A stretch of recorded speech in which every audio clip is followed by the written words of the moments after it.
think that this is very disappointing to all countries, especially to American allies.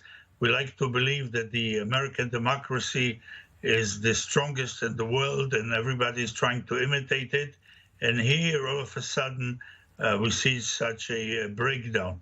It's disappointing to everybody, and all we can do is hope that within a short time after the new administration takes office, we will see some remedy in the United States. Along those lines here, we're seeing an increasing number of Americans take up the narrative, but could foreign adversaries also take up Trump's narrative that Biden's an illegitimate president and potentially not even deal with it? No, nobody believes that. It's something that unfortunately Trump invented with some of his supporters or allies. Nobody in the world, nobody anywhere believes it. Everybody knows that the election, it was fair and square. If any country has a fair election, it is the United States. Well, let's maybe send that message to President Trump himself here. But now looking at his final 2 weeks here in office now, what appears to be the shifting balance of power in Washington with the Democrats taking the Senate now. What do you see taking place from your experience dealing with U.S. lawmakers here? Will this be an orderly transition according to what the president says? I believe there will be an orderly transition. I think that President Trump, yesterday at first, he was very happy to see these mobs that he sent to Capitol Hill actually getting there. But I think later on, when he saw the boomerang from many, including many Republicans in the House and in the Senate, he understood perhaps that what he did was wrong, or in any case may damage him. He heard the renewed talk about impeachment or the 25th Amendment, etc. And I think he got scared. I don't think that he's a brave man at all. I think he got scared and he took it back and he said, yes, there will be an orderly transition. And you know what?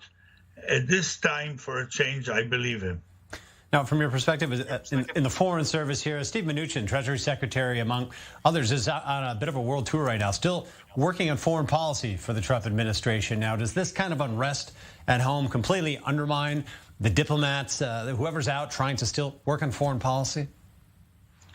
Well, yes, it does. But in any case, nobody expects any miracles in 13 days. And 13 days from today, there will be a new president. And everybody is just waiting to see what the new president will do, how he will conduct international affairs.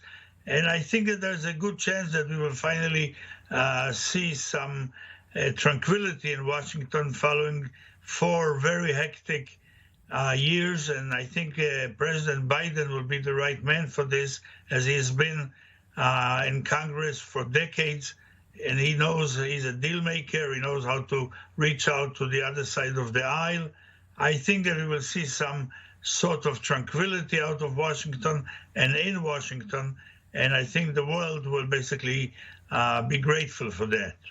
Now, focusing on Israel a bit here now, obviously President Trump and Prime Minister Netanyahu ran close administrations here now. There was a lot of benefit to Israel in that in both countries, close relations.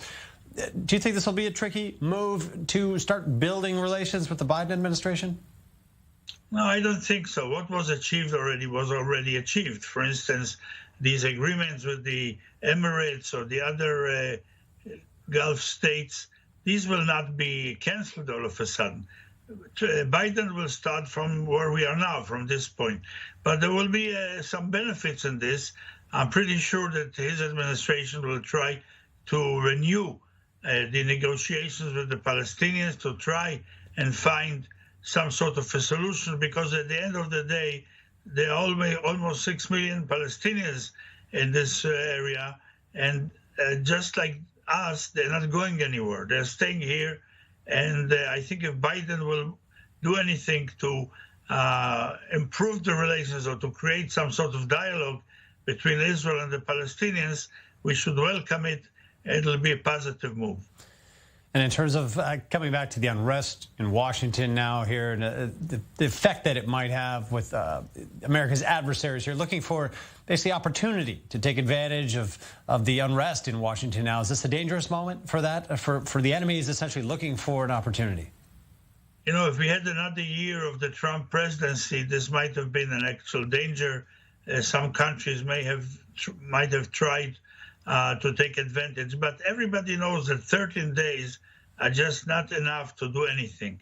And they're just waiting for the new administration.